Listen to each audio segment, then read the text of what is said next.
Pessoal, módulo 29 da nossa frente 3 da apostila 2, vamos falar a partir de agora de campo magnético gerado por um condutor retilíneo. Uma coisa que eu quero comentar com vocês desde já, é que eu não sei se vocês repararam nas aulas passadas, principalmente no módulo 28, quando um fio condutor de corrente passava num campo magnético sofrendo a ação da força magnética, aplicável pela mão esquerda, regra da mão esquerda. Eu insisti várias vezes em dizer para vocês o seguinte, repara que naquela ocasião eu dizia, repara que o campo magnético já existe e o fio está passando por dentro, no interior de um campo magnético que já existe. Eu insisto nessa fala sempre, porque logo em seguida, que é o nosso caso agora, no módulo 29, a gente estuda situações em que o próprio fio cria o campo magnético. Então, de acordo com a experiência de Ørsted, baseado nas visões e explicações de Faraday, ao chegar uma bússola, uma agulha magnetizada, perto de um condutor, essa bússola sofre deflexão, quando o condutor é percorrido por corrente. Então, assim, olha só essas duas imagens, por favor. Bateria ligando os fios, seus polos, a um condutor retilíneo. No nosso caso inicial, aqui não tem contato ainda, portanto não passa corrente. A agulha magnética se orienta pelo campo gravitacional, pelo campo magnético da Terra, desculpa.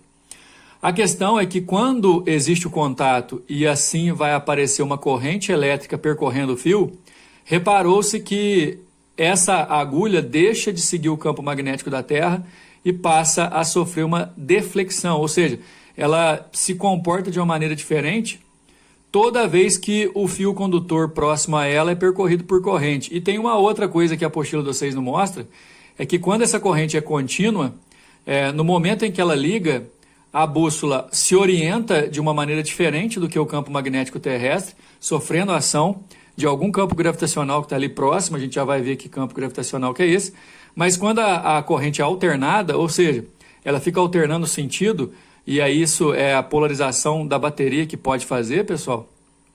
Se a corrente fica alternando o sentido, a bússola fica alternando o seu comportamento, girando de lado a lado o tempo inteiro. A conclusão é que quando você dispõe de uma bússola próxima a um condutor retilíneo e esse condutor retilíneo é percorrido por corrente, a bússola passa a sofrer a influência de um campo magnético e a partir daí, a partir da experiência de Ørsted, considerou-se que um fio condutor retilíneo percorrido por corrente gera campo magnético ao seu redor. Na aula de hoje a gente vai aprender o comportamento desse campo magnético, como que ele é definido vetorialmente ao redor da região onde o fio está, e também calcular o seu módulo. Na verdade, a gente vai aprender outra regra de mão. Na regra da mão esquerda das aulas passadas, a gente trabalhava com campo magnético, força, carga elétrica, no caso inicial, e depois corrente, no segundo caso. E agora a gente vai trabalhar com a regra da mão direita nessa aula, viu, pessoal? Mas olha só, a ideia central, introdutória da nossa aula é que toda corrente elétrica origina no espaço que envolve um campo magnético. E quando essa corrente elétrica está percorrendo um condutor retilíneo, o campo magnético ao redor desse condutor retilíneo é especial. Para o nosso estudo do campo magnético gerado por corrente retilínea ficar completo, a gente tem que definir esse campo como direção e sentido. Veja bem o que eu vou dizer, pessoal. Na regra da mão esquerda, você tem o vetor força representado pelo dedo polegar. Na regra da mão direita, que é o que a gente vai ver hoje, não temos essa possibilidade de aparecer força magnética. Obviamente, a partir do momento que você define um campo e uma partícula, enfim, que está sendo influenciada por esse campo, você pode tranquilamente aplicar a regra da mão esquerda, achar o vetor força, mas o que eu quero dizer é que, para diferenciar se você vai usar a regra da mão direita ou a regra da mão esquerda, você tem que analisar as situações em particular. Numa situação em que um fio condutor, por estar sendo percorrido por uma corrente, e por isso ele vai gerar um campo magnético ao seu redor, você tem que usar a regra da mão direita, que a gente vai ver aqui agora. A direção desse campo magnético é sempre perpendicular ao plano definido pelo condutor. O detalhe é que existem infinitos pontos ao redor desse condutor, e daqui a pouco a gente vai ver que, na verdade, a linha de indução do campo criado por um fio vai ser tangente à circunferência imaginária que fica ao redor do fio. O sentido desse campo, pessoal, tem uma característica muito importante. Guarda o que eu vou falar, se possível, anota. O campo magnético gerado por um condutor retilíneo é rotacional ao redor desse condutor, o que possibilita a gente usar a regra da mão direita. Sendo que, vai guardando, ó, na regra da mão direita, o polegar vai indicar sentido da corrente, enquanto os demais dedos vão indicar as linhas de indução do campo. Você tem que saber isso. Polegar da regra da mão direita é a corrente, os demais dedos são as linhas de indução do campo. E como o campo magnético gerado por um fio é rotacional ao redor do fio, você vai ter que imaginar na regra da mão, pessoal, olha só minha mão, você girando a mão, girando principalmente os outros 4 dedos, ao redor desse fio aí, olha só, esse desenho é perfeito, mostrando o sentido que você gira os seus dedos para poder pegar o fio, é exatamente o sentido que a corrente vai girar, que o campo magnético, vai gerar ao redor do fio, por estar sendo percorrido por corrente. Então, em linhas gerais, todo fio retilíneo percorrido por corrente vai gerar campo magnético ao seu redor. A direção desse campo magnético sempre vai ser tangente às circunferências imaginárias ao redor desse fio, e o sentido sempre o campo rotacional girando no sentido da regra da mão direita, na qual o polegar indica corrente, enquanto os demais dedos indicam para onde o campo vai girar. Nesse caso, pessoal, dá uma olhada nesse desenho que vocês têm aqui, né, e que eu inclusive vou fazer alguns complementos, porque aqui já está a linha do vetor campo, mas na verdade esse campo é do vetor indução, a linha de indução é rotacional. Aqui, ó, é para você imaginar que tem um fio que está perpendicular ao plano da folha, com a corrente saindo. Então você vai ter que apontar o polegar para cima. Apontando o polegar para cima e imaginando que você vai pegar o fio com o polegar para cima, ó, o seu dedo vai girar no sentido anti-horário. Esse campo magnético, portanto, vai ser rotacional ao redor do fio. Obviamente, isso está dando esse efeito por conta do sentido da corrente ser para fora do plano da folha, rotacional anti-horário. Então, no ponto P, a direção do campo magnético é tangente e o sentido vai indicar, ou vai acompanhar, melhor dizendo, o sentido de giro, que é anti-horário.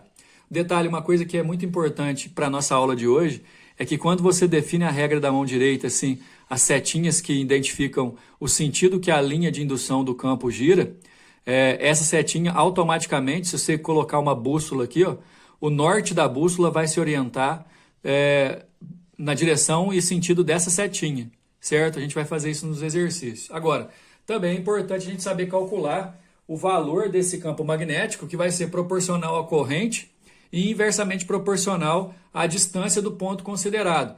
Esse ponto P aqui, ó, ele está a uma distância D do fio. Se eu pegar um ponto P mais longe, por exemplo, uma distância maior, também vai ter campo magnético, porém menor do que esse daí que está sendo mostrado. Como eu disse, o módulo do campo magnético criado por um fio percorrido por corrente respeita a lei de Biot-Savart, que é o seguinte: o campo magnético é proporcional à corrente e inversamente proporcional à distância do ponto em relação ao fio. Esse μ aqui representa uma constante que depende do meio onde o experimento está acontecendo.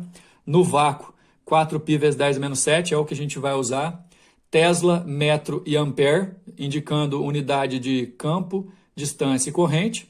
E o 2π aqui é como se fosse uma constante também da circunferência. Então, assim, a gente vai imaginar sempre no fio percorrido por corrente aquela visão anterior que eu completei com as setinhas, que o campo giraria no sentido anti-horário, porque você estaria vendo a corrente saindo do plano. É exatamente essa situação aqui, ó, na qual a corrente, o fio condutor é perpendicular a um plano e a corrente é orientada no sentido de sair desse plano. Se aplicando a regra da mão direita, jogando o polegar para acompanhar o sentido da corrente e imaginando você pegando o fio com a regra da mão direita, o sentido do campo vai girar assim. Essas linhas concêntricas representam as linhas de indução. Quanto mais distante, mais rarefeito o campo vai ficando, porque é inversamente proporcional à distância. Nos exercícios a gente vai usar isso, a gente vai aplicar a fórmula para calcular valor.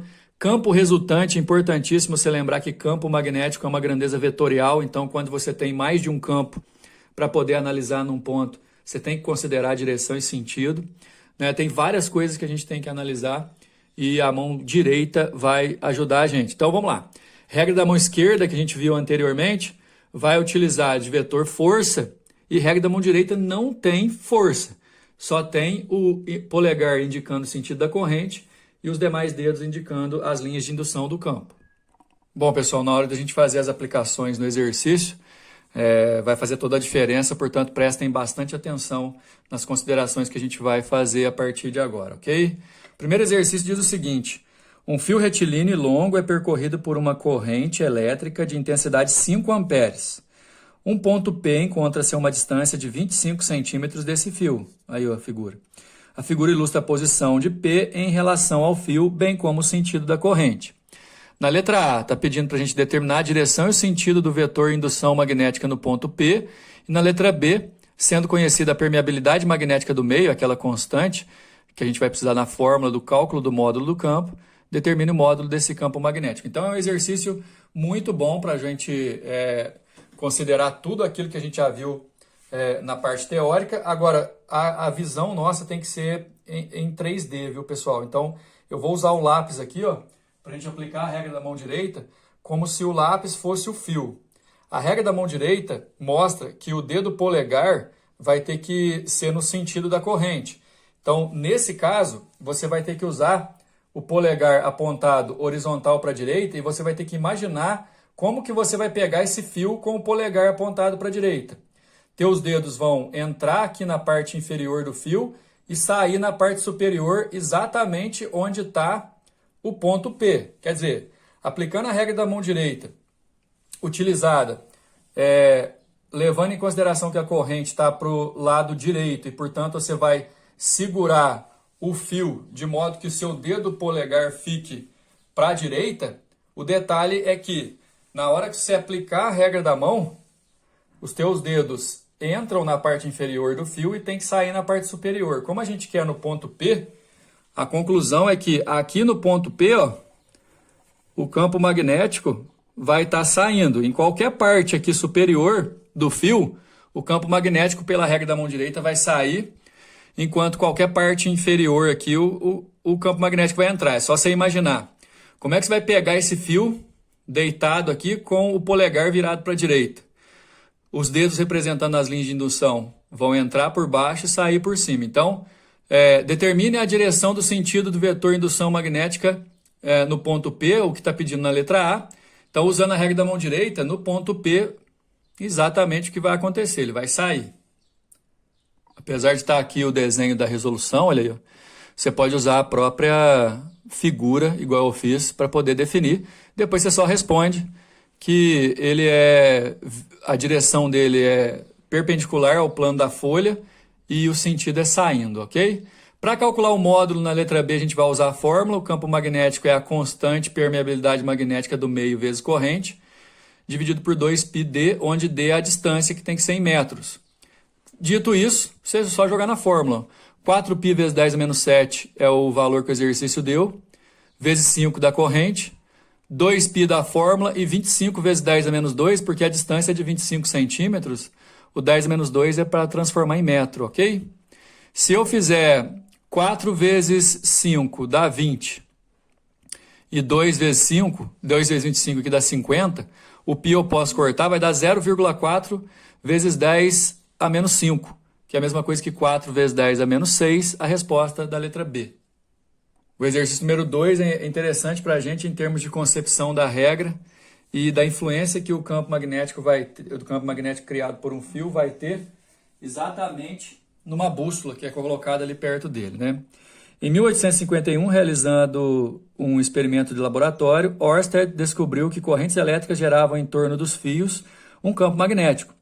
Conta a história que o cientista estava em seu laboratório realizando um experimento elementar com circuito de lâmpadas quando notou que a agulha de uma bússola, deixada ocasionalmente sobre a mesa, oscilava toda vez que ele ligava ou desligava a chave do circuito.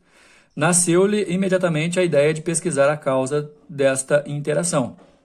Um experimento para comprovar a descoberta de Ørsted pode ser montado como se mostra na figura a seguir. Faz-se um orifício no tampo de uma mesa horizontal e passa-se por ele um fio retilíneo esticado na direção vertical. Ao redor do fio, no tampo da mesa, colocam-se bússolas com a intenção de detectar o aparecimento de campo magnético. Nas posições 1 e 2 foram colocadas duas bússolas, as quais serão observadas de cima para baixo, ou seja, vocês vão olhar aqui por cima, como se vocês estivessem vendo a corrente entrando no plano da folha. Ao se ligar a corrente elétrica, no sentido indicado, as bússolas terão suas agulhas orientadas tal como se indica na alternativa. A questão, pessoal, é que a gente vai ter que imaginar a regra da mão, só que agora o polegar vai estar apontado para baixo. Imagina que tem um fio aqui, você vai ter que pegar o polegar apontado para baixo e tentar pegar esse fio. Você vai definir como é que esse campo magnético gira pelo movimento da sua mão para tentar pegar o fio com o polegar virado para baixo, porque a corrente está para baixo. Certo? Aí, nesse sentido, olhando por cima lá, a corrente vai girar no sentido horário, né? E tem uma denotação aí dizendo que na bússola a parte laranja representa o polo sul e a parte azul representa o polo norte. E como eu já disse lá na parte teórica, pessoal, o polo norte da bússola vai acompanhar as setinhas que representam as linhas de indução do campo. Olha só que o desenho da resolução vai ajudar bastante. Regra da mão direita, polegar apontado para baixo, por conta da corrente para baixo. Demais dedos pegando o fio, indicando o sentido de rotação das linhas de campo. Então, ao passar pela posição 1, já que o sentido é horário, o vetor indução tem essa orientação, porque é tangente à circunferência, e aqui na 2 também, olha só. Nesse caso, vamos lembrar do que eu disse, que a partir do momento que você define as linhas de indução do campo e para onde elas vão, elas estão apontadas, o norte da bússola acompanha o sentido da linha. Se eu tivesse colocado uma bússola aqui, por exemplo, o norte iria apontar para a esquerda lá.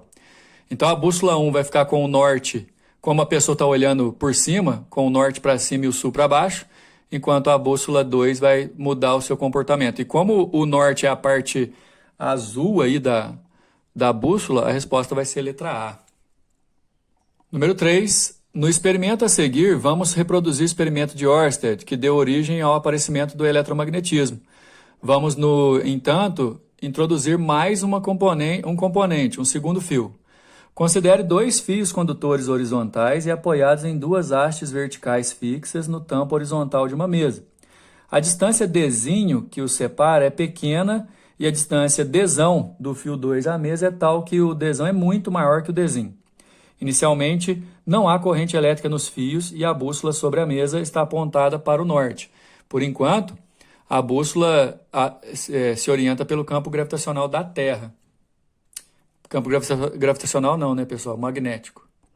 Ligamos os fios e há um gerador de corrente contínua e no fio 1 a corrente circula da direita para a esquerda com intensidade I, ao passo que a corrente no fio 2 tem sentido oposto e sua intensidade é 2I.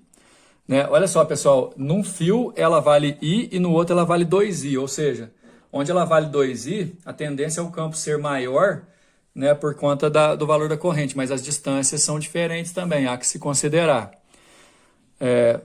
Formam-se no entorno dos fios campos magnéticos de intensidade maior que o da Terra. Então, os dois vão influenciar a bússola.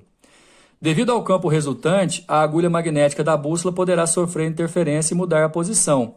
Podemos afirmar que a agulha aí vai girar em qual sentido, qual que é o ângulo que vai formar, a gente vai resolver, olha só. Primeiro, pessoal, que o campo magnético do fio 1 que é percorrido por uma corrente I, e a distância dele é o Dzão mais Dzinho, né? Pelo desenho a gente pode enxergar isso. A distância dele até onde está a bússola é Dzão mais Dzinho. Mas como o Dzinho é infinitamente menor, o Dzão é muito maior, igual o exercício falou, a gente pode ignorar e falar que o campo 1 é aproximadamente esse aqui, ó. Enquanto o campo magnético no outro fio, no fio 2, vai ser com uma corrente que é 2I, por isso que apareceu esse 2 aqui, pessoal. O ideal é que fosse Mi vezes 2I sobre uma distância que pode ser considerada a mesma. Ou seja, no caso, o único motivo pelo qual o campo magnético do fio 2 vai ser maior é porque a corrente nele é o dobro, de acordo com o que o exercício falou. Nesse caso, eu vou ter o campo magnético do fio 2 na vertical, enquanto o campo magnético do fio 1 na horizontal. E aí, a resultante entre eles vai dar um campo magnético que vai ser assim, ó, inclinado no ângulo alfa em relação à horizontal, que tem uma inclinação menor do que 90, né? Nesse caso, a agulha vai girar no sentido anti-horário, olha só, porque a agulha estava nessa posição aqui, ó, orientando norte e sul, ela vai girar e fazer isso, certo? Se olhar lá no desenho, inclusive no enunciado, está dizendo o seguinte, a agulha está apontada para o norte da Terra. E aí, quando o campo magnético aparece, porque os fios vão ser ligados, aí a agulha vai sofrer esse giro aqui, porque o campo magnético resultante vai indicar que a agulha da bússola vai estar apontando nesse sentido, ok? Então, antes ela estava apontada para o norte, agora ela está apontada para cá, e ela vai gerar um ângulo alfa menor do que 90, por isso que a resposta é a letra C. Número 4. 3 condutores muito longos são dispostos segundo um triângulo equilátero ABC de lado L igual a 2 raiz de 3 metro. E não se tocam conforme indica a figura. Aqui, ó, eles não se tocam. Os condutores são percorridos por correntes elétricas de mesma intensidade, 3 amperes. É dada a permeabilidade magnética do meio, né, 4π vezes 10 menos 7. A intensidade do vetor magnético resultante no ponto G, encontro das alturas, é igual a... dizendo que é encontro das alturas por conta da distância, né? A distância tem que ser na perpendicular. E nesse ponto G, pessoal, para cada fio, se você imaginar, por exemplo, aqui ó, o fio da direita, o fio AC, corrente nesse sentido indicado pelo polegar, se você imaginar pegando o fio, lá no ponto G, as linhas de indução vão estar saindo. Se você fizer no outro fio, as linhas de indução vão estar saindo também. Então, no ponto G aqui, ó, as 3 linhas, tanto o campo do fio 1, quanto o campo do fio 2, quanto o campo do fio 3, eles vão estar saindo. E como a distância, eles são encontro de altura, as distâncias são iguais, os 3 campos vão ser iguais também. O que a gente vai precisar fazer? Calcular essas distâncias para calcular o valor de um campo, porque como ele quer o campo resultante e os 3 estão saindo da folha, eu vou somar os 3. Para isso, a gente tem a altura do triângulo equilátero, que é lado raiz de 3 sobre 2, a distância de A até G é 2 raiz de 3, 2H sobre 3, né? A distância do ponto A até o ponto G aqui, né? Para a gente poder calcular esse restante, eu só vou ter que pegar a altura e subtrair isso aqui, né? Para poder achar, e a fórmula do campo magnético. Então, assim, a ideia central, no ponto G, os 3 campos criados pelos 3 fios saem do plano da folha, por isso eu vou calcular o valor de um só e somá-los. Como eu estava dizendo, pessoal, então a gente vai denotar por B1, B2 e B3 os 3 vetores no ponto G. Então, o campo resultante vai ser a soma vetorial dos 3. Porém, eles são percorridos por correntes iguais e as distâncias são iguais. Então, os 3 têm o mesmo valor e eu vou chamar só de B. Então, quer dizer que o campo resultante, já que os 3 eu vou somar porque os 3 estão apontados para cima, vai valer 3B. Certo? Agora, a distância, que vale H sobre 3, ela é igual a 1/3 da altura. E nesse caso, ela vai valer L raiz de 3 sobre 6, que também é o apótema do triângulo equilátero, né? Dito isso, a gente vai achar essa distância Dzinho, 2 raiz de 3 vezes raiz de 3 sobre 6, porque o L vale 2 raiz de 3. Então, esse Dzinho vale 1.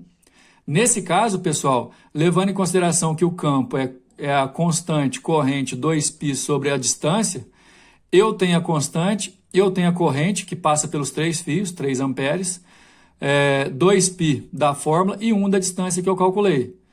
Calculando o campo magnético, eu vou achar 6 vezes 10 a menos 7. Aqui eu vou cortar o π com o π. 4 vezes 3, 12 por 2 dá 6. 10 a menos 7, que vai dar 6 vezes 10 a menos 7. E lembra, como no ponto G os dois campos saem, os três campos saem, eu vou somar esse valor aqui 3 vezes, que vai dar 18 vezes 10 a menos 7, ou 1,6 vezes 10 a menos 6. 1,8 vezes 10 a menos 6. Então, o principal era você aplicar a regra da mão direita em cada fio, verificar que nesse ponto G, o campo magnético de cada um sai do plano da folha. São 3 campos de mesma intensidade, porque a corrente e a distância são as mesmas. E no caso, como eles estão apontados para o mesmo lado, você calcula o valor de um só e soma os 3. Ok? Então, nossa resposta aí é 1,8 vezes 10 a menos 6. Número 5, pessoal, para a gente encerrar. Em 1820, Ørsted aproximou de uma bússola um fio condutor percorrido por corrente elétrica e constatou que ocorreu uma alteração na direção da agulha da bússola. Essa experiência histórica fez a conexão entre eletricidade e magnetismo, criando o que nós conhecemos hoje por eletromagnetismo. Suponha que a bússola posicionada sobre essa folha, com sua agulha apontada para a parte superior da folha, o que corresponde à direção norte, assim, ó. Imagina uma bússola. Utilizando a figura a seguir, desenhe a direção em que deverá ser posicionado o fio condutor, passando exatamente sobre o centro O.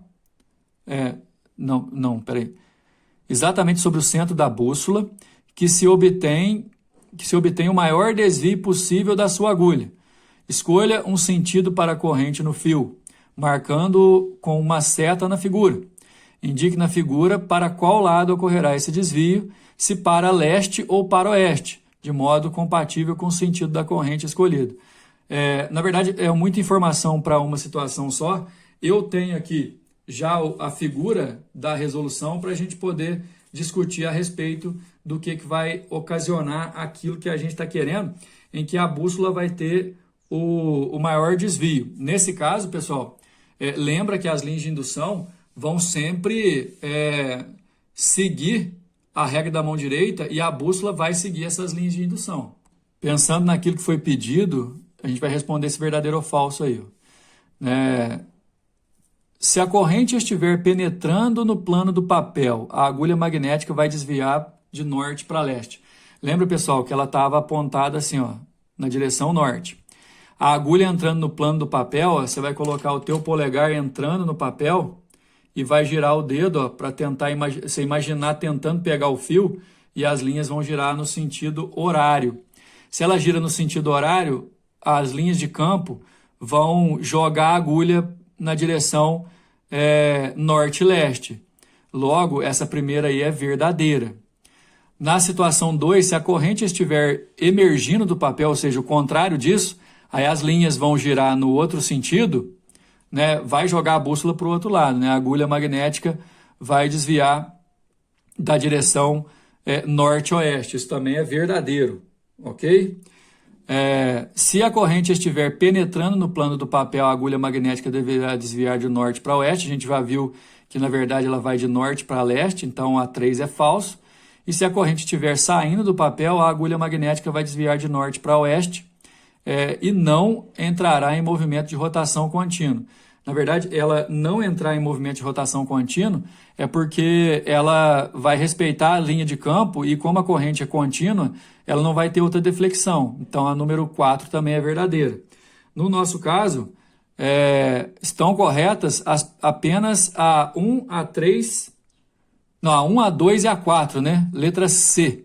Então, até a gente pode definir assim, ó, se tiver uma corrente entrando no papel, o giro é horário. Se tiver uma corrente saindo do papel, o giro é anti-horário. E aí a bússola vai sofrer as influências girando, seguindo o sentido dessas linhas, ok? Regra da mão direita, viu, pessoal? Vamos aplicar isso daí, tenta fazer os exercícios de novo. Se esforça bastante aí, porque essa regra é uma regra importante, beleza? Até a próxima.